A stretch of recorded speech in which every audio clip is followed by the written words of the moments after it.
But I want to pick up the question again about people's training and backgrounds and such like.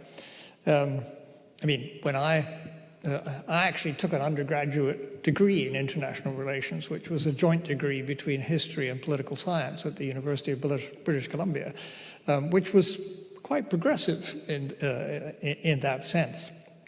The American dominance of the discipline has meant that vast numbers of people think that there's no difference between international relations and international politics, which reduces the subject simply to being a subset of political science. And I've spent much of my career opposing that view.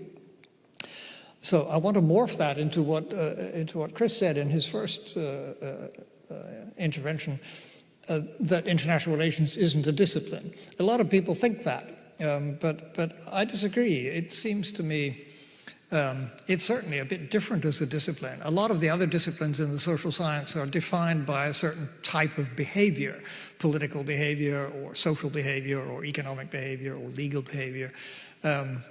History, however, is defined by time.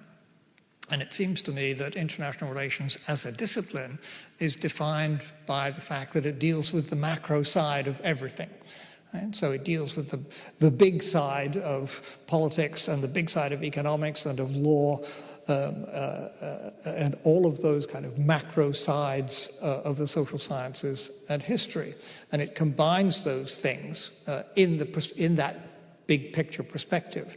And in that sense, it seems to me, it can be understood as a discipline, and that's quite a useful way of looking at it and a useful way of selling it, I think, because the dithering over whether it's a discipline or not sounds as if we don't quite know what we're talking about, and it's not a good way to sell the subject.